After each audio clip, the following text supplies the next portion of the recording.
Good morning, mamas. Happy Monday, and welcome back to another Mommy Moment. I'm Isabel Bridges-Beck, your mother's empowerment coach here in our circle. And I want to start out by welcoming our new members. Hi. Thank you for being here. And this is the place where we learn and talk about strategies for putting the me back in mommy.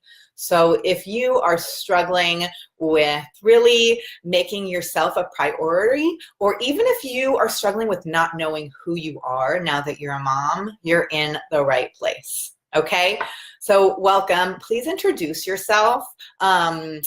Because when we get to know you, we get to celebrate you and we get to love on you. Hi, Jasmine. Oh, I'm so happy you're here. Hi, Celestia. Okay, so today I want to talk about me. I want to talk about myself. I want to share with you my deep intention for this week.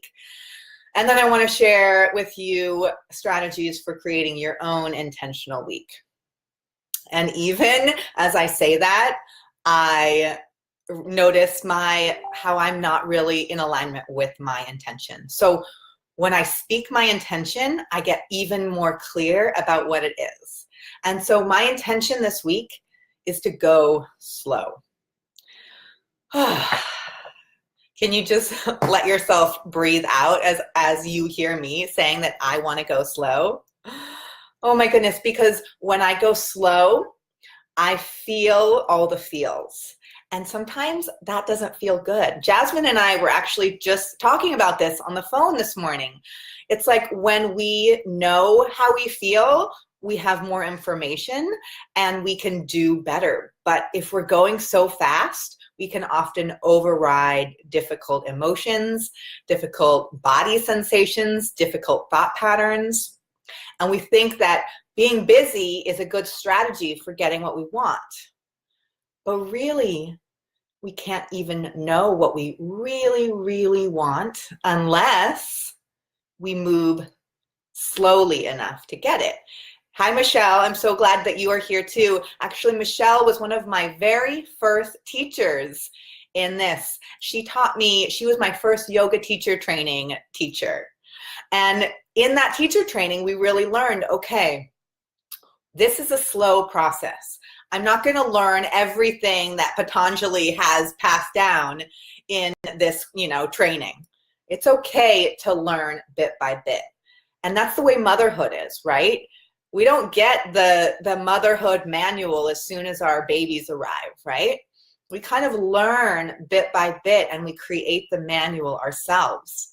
But if we're rushing towards the finish line without being really intentional about the next step, we will end up anywhere and maybe we won't actually enjoy the journey as we race to the finish line. And so my intention today is to move as slowly as my body wants me to move. And often that's really, really slow. And as the moon begins to wane right now, and as I begin to get closer and closer to my bleeding part of my menstrual cycle, I'm also being asked to move slow.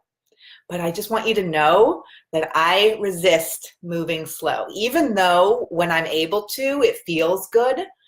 Moving the transition from kind of like, being really in it and being really out to moving more slowly and more inward is difficult for me. So I say it out loud to you, hoping that you will also share your struggles with me and us.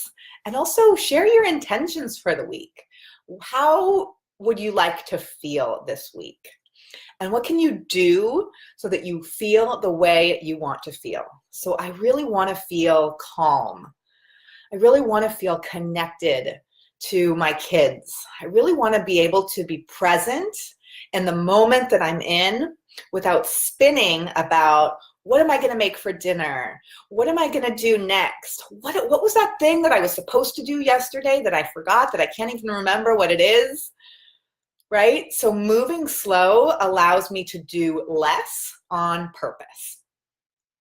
So if you're here with us live, I would love to hear how you want to feel and what you're going to do to feel that way. I have a client right now, I'm not going to say her name, but she came to me with the intention to not yell at her kids anymore, which is a beautiful intention, right? But what action is she going to take to uphold that intention? So when we just like kind of bear down around our intentions and try to use our willpower, we oftentimes fall flat on our faces, right? If we become rigid around, I'm not going to scream, I'm not going to scream, I'm going to cover my mouth, right? That is often not a great strategy for not screaming. It usually explodes out of you even more forcefully. Jasmine says, yes, the struggle is real. It's easy to feel as though your value is connected to your output. Oh my gosh, so much, right? That's really what our culture tells us. Your value comes from what you do. Let's change that, okay? Let's set a new cultural standard in the Mother's Empowerment Circle that we are innately valuable. You, dearest mama, I'm going to look at the camera as I say this, are innately valuable. You don't have to do anything to deserve your worth, right? And so what strategy can you start to implement using baby steps so that you can feel the way you want to feel? So I want to feel calm and connected. And so that means that I get to move slow. I get to give myself permission to move slow. And so how is an intention different than a goal? Right? A goal has the end point in mind. And intention does too, but an intention is really filled with a vivid vision. This is, again, something that you and I, Jasmine, talked about this morning. Having just a vivid vision of what we want so that it feels tangible, right? Because if we don't have a vivid vision, we'll take flight maybe, and we'll just go wherever the wind takes us, which is beautiful. There's a time and a space for just kind of being in the flow, and I love that. But when we set our intentions, we have a direction that we can, aim our plane and we can go in that direction.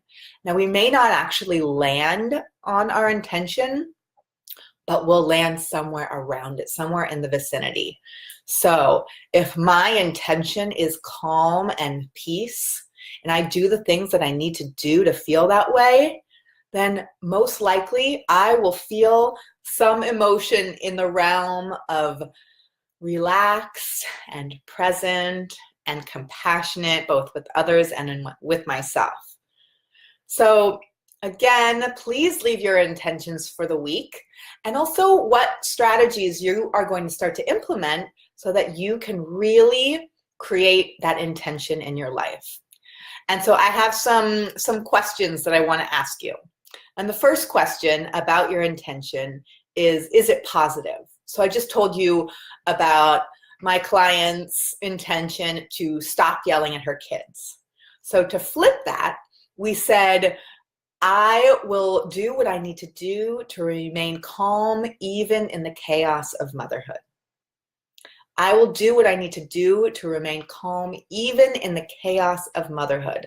So when we can state our intentions in the positive, it fills us with an extra oomph, and we say, oh, I can do that.